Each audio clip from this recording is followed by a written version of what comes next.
Welcome to Cut the Crop, keeping you in the know about everything you grow. Researchers, growers and other interesting folk delivering insights and information on topics ranging from agronomy to profitability. Brought to you by the Foundation for Arable Research.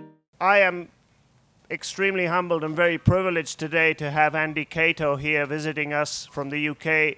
I know he's taken time out of his busy tour schedule and is being subjected to grueling travel schedules to get here, for which we really, really appreciate. I've had a little insight to Andy's journey this morning already, where we had some breakfast with bakers and a small group of people from the grain industry. I think you're going to enjoy this presentation very, very much, and you'll find that looking at things in a slightly different way brings us all together and making positive change. So Andy, thank you very much, and I invite you up to the stage.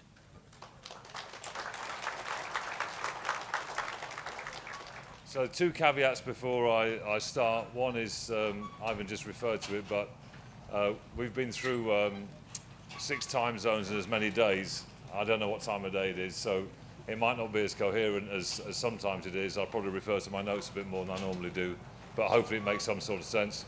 The other thing is that already today meeting farmers, Kiwi farmers, they've got a worldwide reputation for excellence.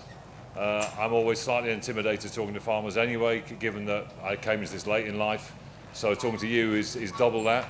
And obviously it's the other side of the world, it's a different scenario. So this morning I was talking to lots of people, talking about their seed production, the fact that the pasture is in almost all of your arable rotations, something I wish we could say the same about in the UK, but we can't. We've got these much, much longer rotations, it would seem, from what I've understood this morning anyway, than we have. So anyway, all I can say is the journey that I've been on, and hopefully there'll be some elements of that which may or may not be of interest. So this started about 15, 16 years ago. I was coming back from a gig, and I read an article about conventional industrial, whatever name you want to give it, food production, its consequences for health, for the environment, for soil and so on. And I was quite shocked by what I read. And at the end of that article it said, if you don't like the system, don't depend on it, which is a phrase that I really took to heart. And I started trying to learn how to grow vegetables. At this stage in life, I'd never planted a seed or transplanted a bedding, but I knew nothing about anything. So my vegetable planting didn't go very well. And I was doing what the neighbours were doing, tilling and rotivating, but they were using herbicides and I wasn't, so I just created a jungle as opposed to their rather neat vegetable patch. Anyway, I started going down a rabbit hole learning about soil health, companion planting, no-till, no-dig, and so on. Eventually ended up with a vegetable patch that looked a little bit better, and that became a market garden, and I started selling vegetables at the local market. I was living in France at this stage, I should say. And then just fell in love with the subject and wanted to be part of it on a bigger scale, and took what was, with hindsight, a madly naive decision to sell my publishing rights, the rights to the songs that we've written. I say we, because my partner Tom, Groove Armada partner Tom, is here to listen to all this for the first time today. To finance the purchase of a farm and try and do it on a bigger scale. And that was a moment of absolute madness. Obviously now I don't regret it, but I did regret it for several years after that. And the farm had 0.5% organic matter. It had grown maize pretty much exclusively for about 80 years. And I went into that thinking that I was just going to grow organic cereals and everything was going to be fine. Of course it wasn't fine at all. And combined with it not being fine, I was finding out that how just incredibly resourceful farmers are, how brilliant they are at mechanics, about the sheer number of things you have to be good at to be a successful farmer, from grain clean to irrigation to silos to all the things you all know about. And I knew nothing about any of that stuff. And I was having to buy equipment, and you know how many noughts there are on the checks when you start doing that. And the whole thing was a very, very difficult 2 or 3 years. And I did a Sri Lanka, in that there was a chemical farm, and I turned off the chemical tap, and I didn't really have a plan. to put in place of that, and it all went wrong. And so what happens is that the soil that I inherited was much better at growing weeds than crops. Whole variety of weeds. There was creeping thistles, there were dock leaves everywhere. There was this one here, which is a plant called datura, which someone translated to me this morning. That's the French name. I can't remember what they said, but it's a highly toxic weed, and there was and it suits irrigated systems basically. And so I was growing some soybeans. Everything was hanging on these soybeans, actually producing something to keep me in the game. I'd lost so much money by this stage, and these plants started emerging first in their tens, so I started pulling them out, and then their hundreds, and then their thousands, and their 10,000s, until the whole field was a forest of this. I ended up borrowing a machine, a homemade machine from a neighbour, which was 5 lawnmowers on a bar that you could raise and lower, and trying to cut them above the soybeans, try and cut the tops off, with the kind of plan of, trying to stop them from seeding, get some light back into the soybeans. And about halfway through that process, I realised that I was on a road to nowhere, that it was just utterly futile, and that I was at a war with nature that I was never going to win. And basically, what I was inheriting there was kind of the consequences of this miracle that's happened since the Second World War, whereby despite the increase in population, the world produces 1.7 times more food per person than it did in 1961. I mean, there's just been an extraordinary explosion of production, and that's come at some costs. And one of the costs it's come at was soil, and I was right at the sharp end of that problem. So I was actually broke and pretty close to despair, and we were talking every day about selling the farm and just getting out, and that had bitten off far more than I could chew. And the thing that changed that was discovering this book by Albert Howard. As far as I'm concerned, there's a lot of brilliant books about regenerative farming, but there's still none better than that one. That was published in 1943, and I'll leave you to read it in your own leisure, but his fundamental message was nature works by having a diversity of plants and animals in the same place, and when you split all that apart, you take a beautiful solution and create loads of problems. And it was a really inspiring message, and I decided on the back of that to take one final leap and introduce livestock, which was a big step for me. I'd never had a domestic pet up until this point. So it was a last financial throw of the dice. We got some livestock through Albert Howard. I'd been reading people like Rodale, who went on to found the Rodale Institute in the States, Newman Turner, who wrote a brilliant book, Fertility Farming, and Andre Voisin, the French guy who was big on grazing and so on. Anyway, so I started planting these diverse overlays and started mob grazing. And that, I say that in a sentence. It took a while until that actually became a reality, and a few kind of chasing the cows back from the village and stuff, but I'm sure everyone's familiar with degrees of that. But we got going with that, and at the same time, we were faced with the issue that there was no shade on the farm at all. It gets very hot down there, and so we put these cow corridors in place. I don't know if this will play if I press that move. Yeah, so it's slightly sped up, so they look a bit ridiculous, but these cow corridors were done just so they could have a central access to the stable for shade. But an unforeseen consequence of that was these were just single wire corridors going all around the farm. Maybe you do the same thing here already, but it meant that we could just open the daily or the morning pasture, and they would come and go as they pleased over 3 or 4 miles on occasions. But it also meant they did that to go and get their water, so there was no water hauling. So that turned out to be quite important, because it meant that we could very easily graze any corner of the farm when we needed to do that.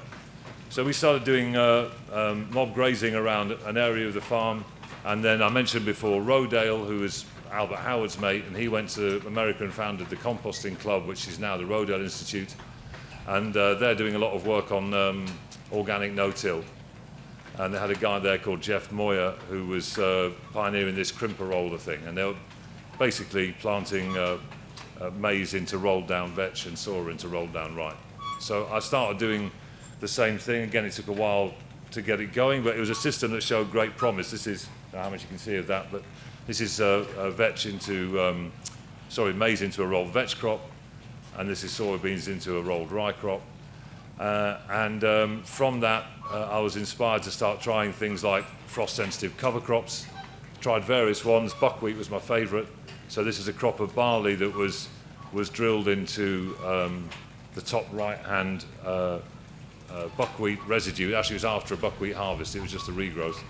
And then the frost took the buckwheat away and the barley was left to come through, and had a lot of success with that, particularly with buckwheat.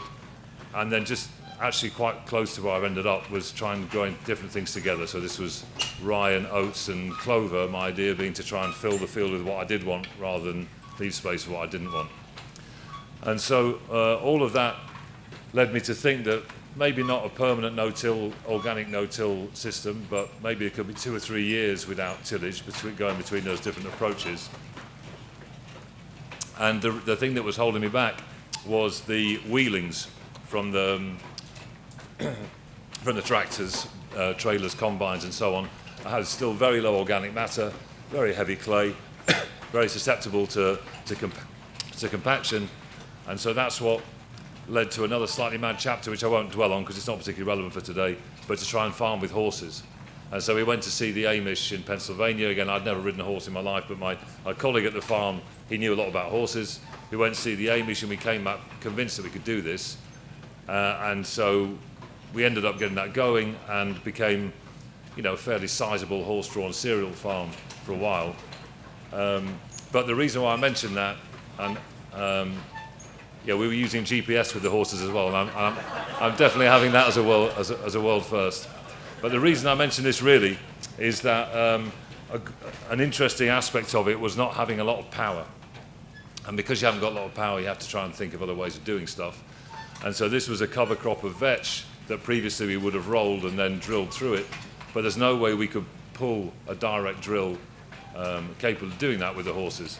So we tried broadcasting the seed into the standing cover crop, rolling it afterwards to put the seed between the mulched cover crop and the soil to see if that would be enough.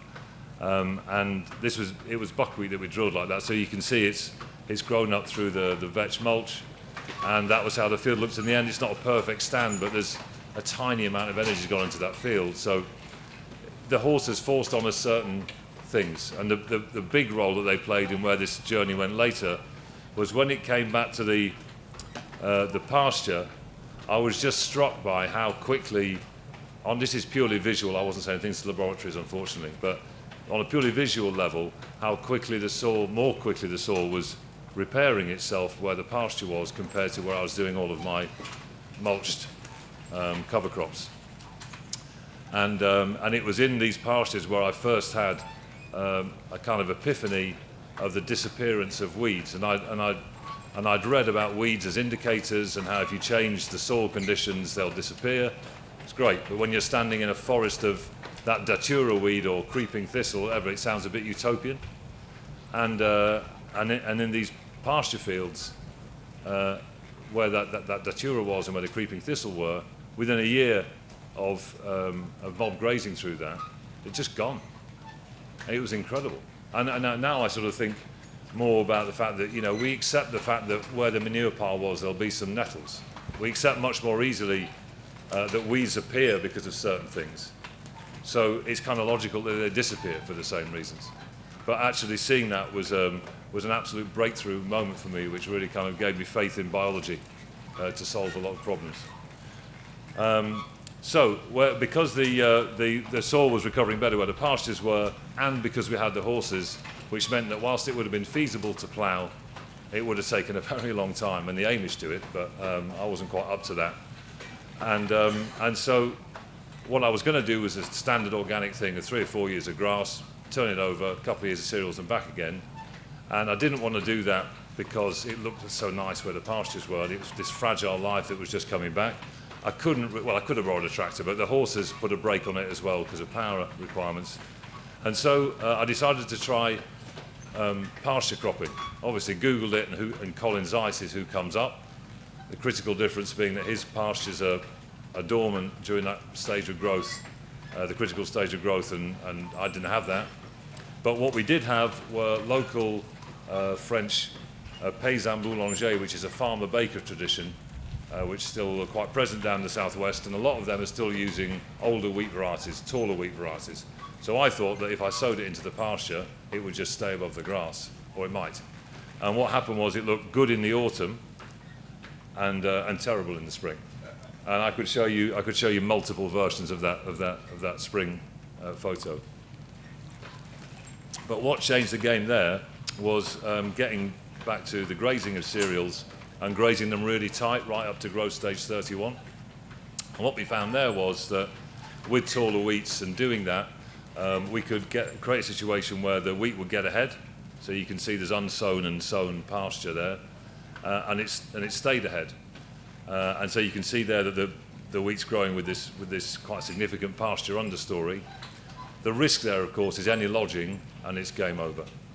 Well, in the context of our farm, we had a grass-fed beef herd, so it became forage. But it couldn't honestly say it was a scalable, arable system.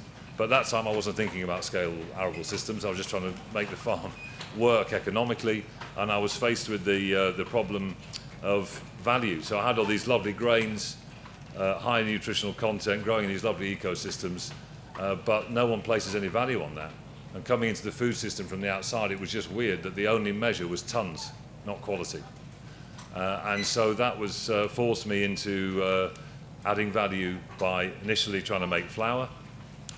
So I set up a mill, and then no one wanted to buy the flour because where I was in France, there's a tradition around bread which is around baguettes, and they're all high gluten and it's yeast, and mine was a weaker flour. They didn't want to do that, so again, from sort of necessity, I was forced into trying to make bread, and eventually got going with the bread, and we started giving it out to people who had issues with digestibility, and they all loved it and had no problem with it, which was interesting. And so word spread, and then that eventually paved the way to employ a proper baker rather than me. And then we expanded to have a farm shop. We even have French people queuing for an English person's bread, which is possibly a first. And we started baking for schools, and schools would come round and see where their bread came from. We had a bit more wiggle room now, so we could start replanting the hedges. Did some amazing, spent an amazing weekend with Ernst Gotch, who came to do some agroforestry, if anyone's interested in agroforestry. By no means my special subject at all, but he's amazing, and definitely check him out. And we kind of got to a point where it was we created employment, we had a local grain economy, and it was, finally the phoenix had risen from the ashes a bit.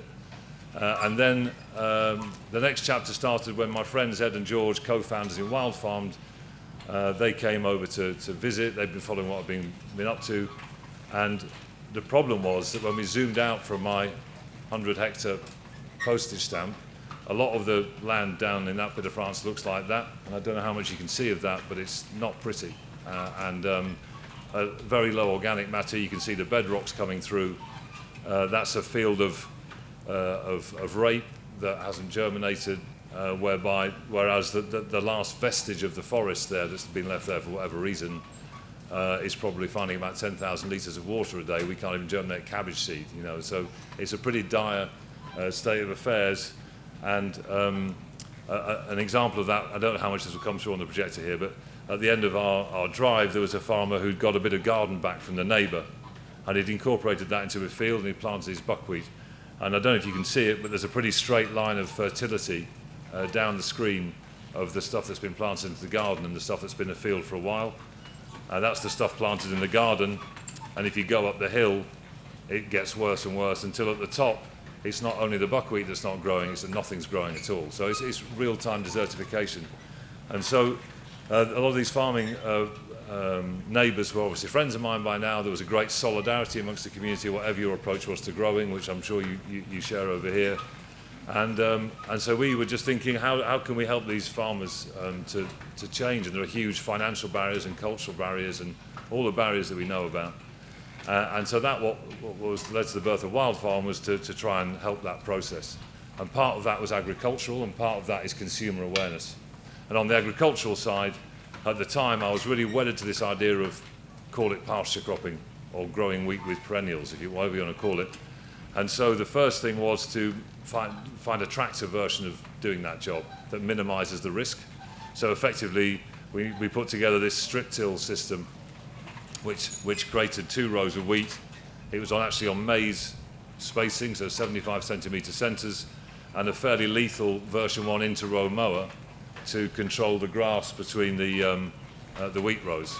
And the reason why we were on the wide spacings was because this was before I discovered GPS, so this was all just driving by hand, and so we had to have a bit of margin for error. And so that showed great promise, actually. I don't know how much you can make out here, but you might be able to see the rows of wheat there. That's later on in the spring after an inter-row mow, moving on towards harvest. And so the mower became a bit more serious and less dangerous, and then started working with GPS, which meant we could change the row widths and push things forwards a bit. Anyway,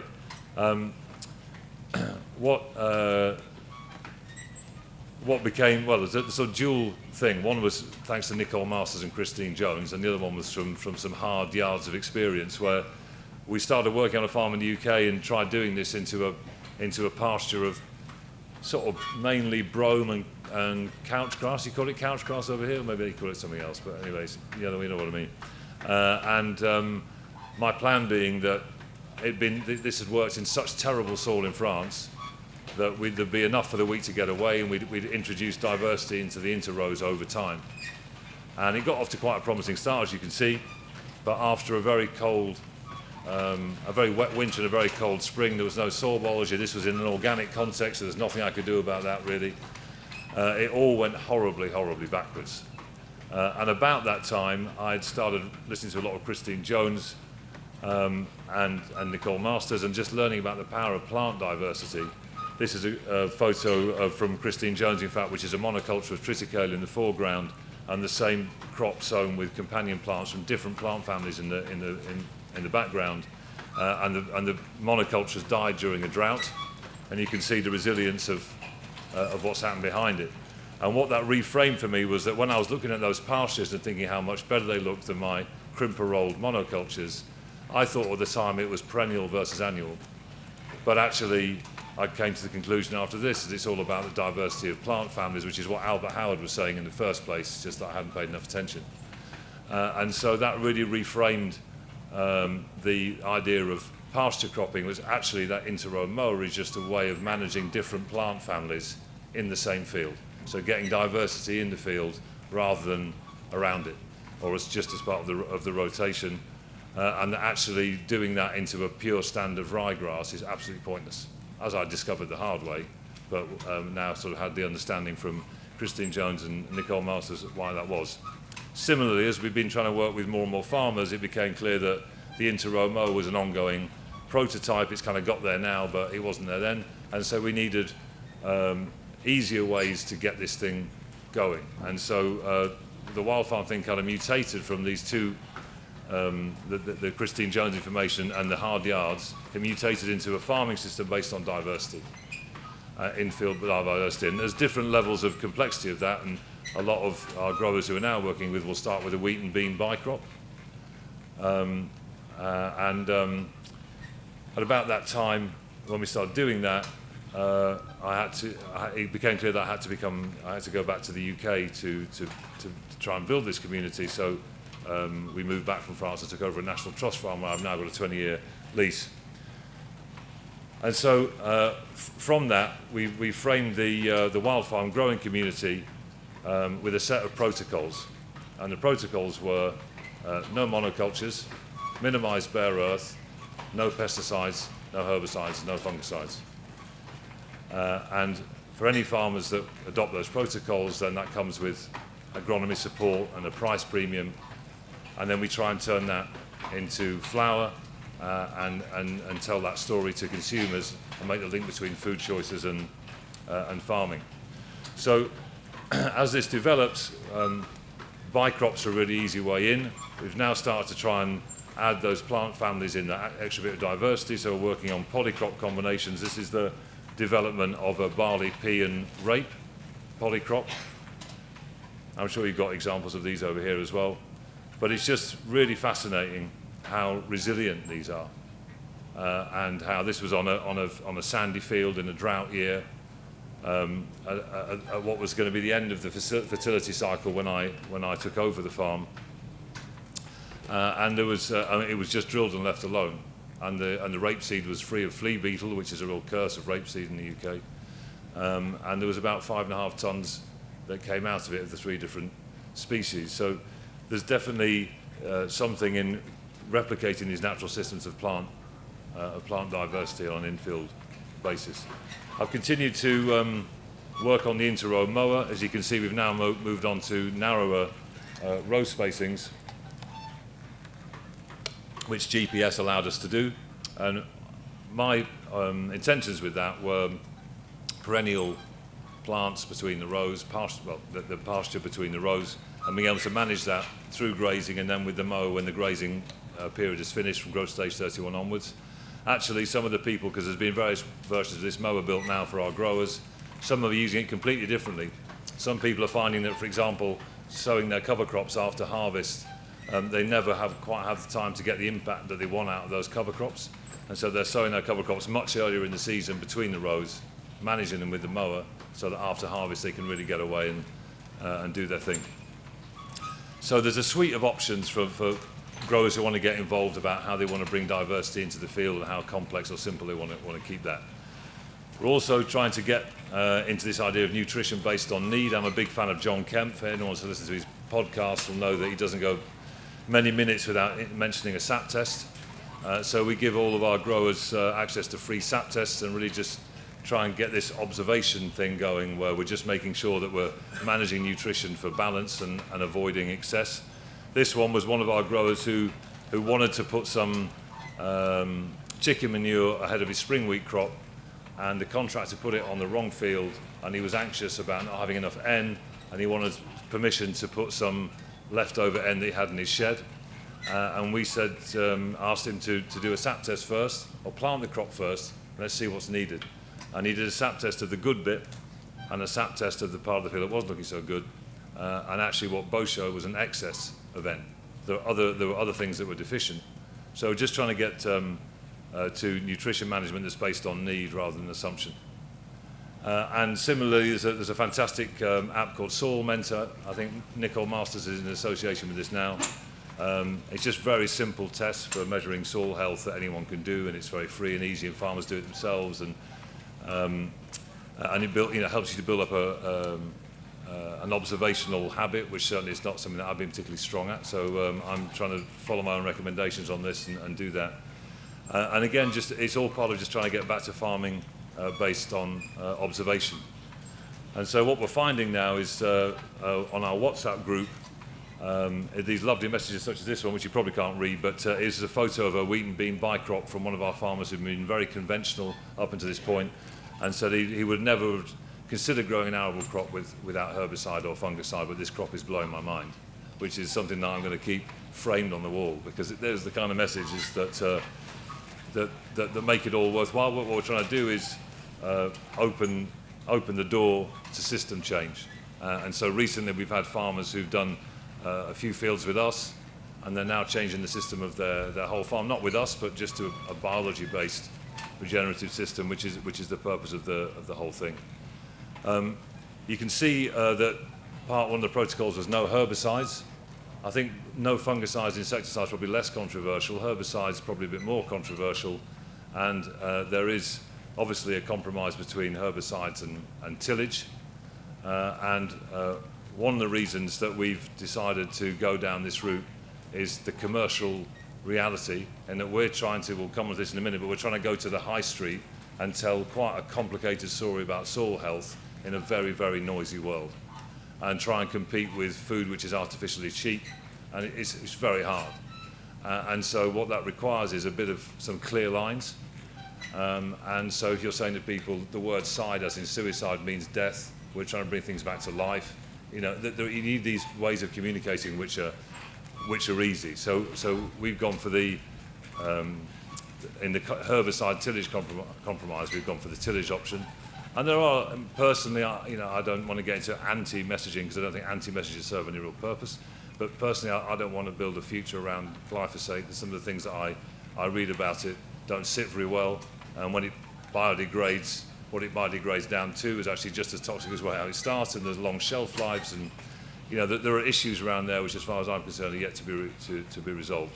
But yeah, by way of explanation, that's why we included the herbicide in the protocols, which of course raises the question: how do we control weeds? And part of that is, I'm sure you've got a version of blackgrass here. I guess actually, I haven't said it, I guess it's ryegrass, isn't it? But yeah, we've got, the first thing that any UK farm will talk to you about is blackgrass, but I would guess that a lot of these systems are very similar. They're bacterial-loving, nitrate-loving weeds. And we've created, in our arable systems, or certainly from a UK perspective, we've created the perfect situation for those weeds, and actually managing that fungal bacterial ratio and not feeding them with excess nitrates is proving, well, certainly in the instance so far that we've had with our growers going straight into this system, they've got some blackgrass in the field, but when they're managing it in this way, it doesn't matter. It's not yield significant. We also try and incorporate grazing wherever possible, something that's fantastic you've got, we haven't got. A lot of the UK arable breadbasket is animal free, and we're really trying to get that.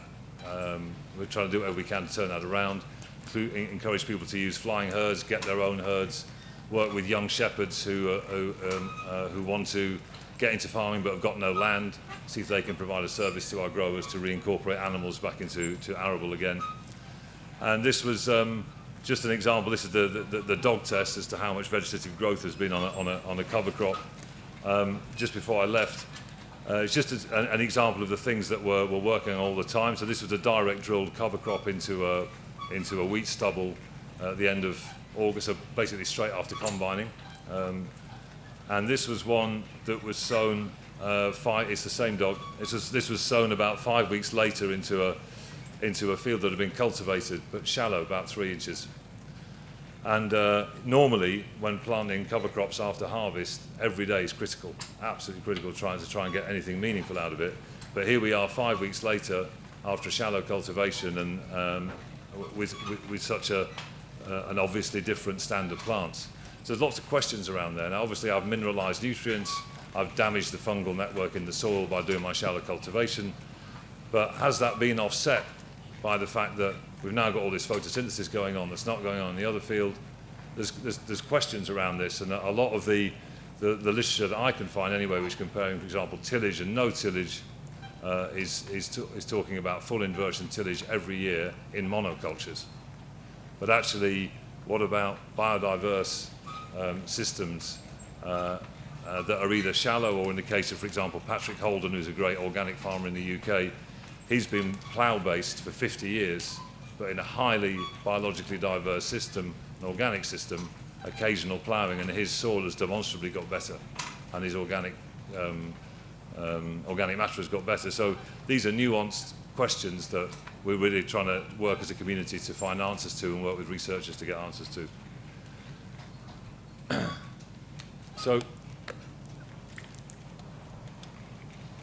the purpose of our farming protocols is just to try and make it as easy as possible for farmers to try something different, to open the door to a new kind of farming, keep the audit process as free of bureaucracy as possible, just really try and make it easy, whilst at the same time have something rigorous enough so that on the other side of it we can go to customers and say, by choosing this flower rather than that flower, you're participating in the transformation of the landscape. And actually that message is a really empowering thing for a population which, certainly from a UK perspective, is largely urban. A lot of them are concerned about biodiversity loss, a lot of them are concerned about climate change. Very few people have made the link that actually how we grow our food is critical to those questions. And so if you're going to tell people that that's the case, the next thing is that they have to be able to do something about that, which basically means you need food from these kind of farming systems in supermarkets. That's the conclusion that we came to. And so whilst the wild farming community has grown up to about 50 farmers now, the number of retail outlets is about, how many did you say, Frank? About 500, yeah. And they go from very small micro bakeries up to supermarkets. And on the two things, it's trying to, a sense of community, I think, is critical. And so with the farmers, when they sign the contract, there's a price premium, which obviously is great. But actually, I think that my feeling is that being part of this community and the WhatsApp group and the open days of the like that you can see here, of growing food where they know where it's going and that they want to eat, it's actually been as an important part of building this community as the price incentive to get things started. And similarly, on the customer side, we've had to go out there and start telling this story about everything starts with soil. If you're concerned about climate change or biodiversity loss or flooding or human health, it all starts with the soil and how we grow our food.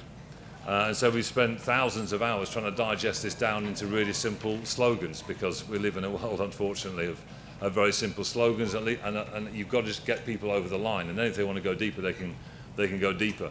That's a recent example of this is some brilliant memes done by the young people in the office around the launch of this loaf in a supermarket. This one was set in a Polish nightclub, which led to alarmed phone calls from the supermarket bosses until they saw the traction they were getting on their socials, and they said, actually, you can carry on.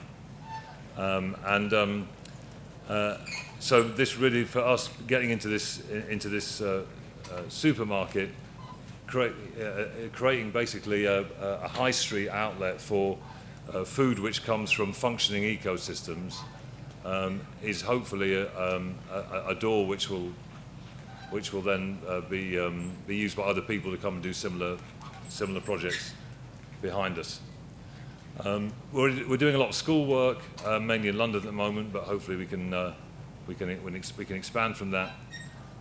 It's basically a society-wide education program that we're trying to help here about the importance of our food choices, and our focus becoming about the high street and high street food, which is obviously a very, very long way from the horse-drawn grains in France, and somewhere I never thought I would have ended up, has involved compromise.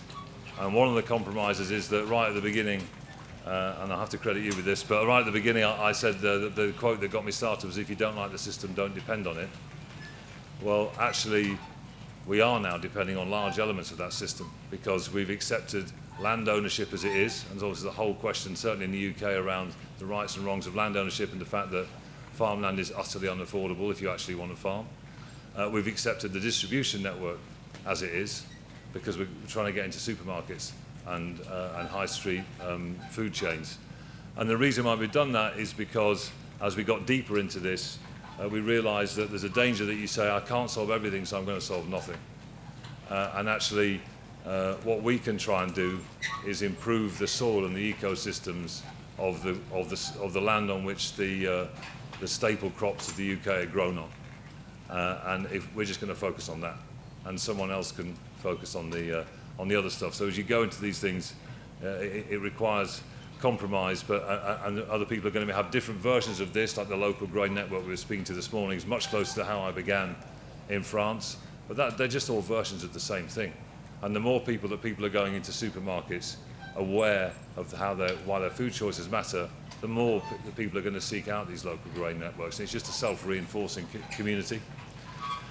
So there we are, 15 years later, in an impossibly hard to imagine place, speaking to you all here on the other side of the world, following the arrival of our first loaf into supermarkets. Thanks for tuning in to Cut the Crop, presented to you by FAR. If you'd like to know more about any of the topics discussed or have any suggestions for future topics, go to www.cutthecrop.co.nz.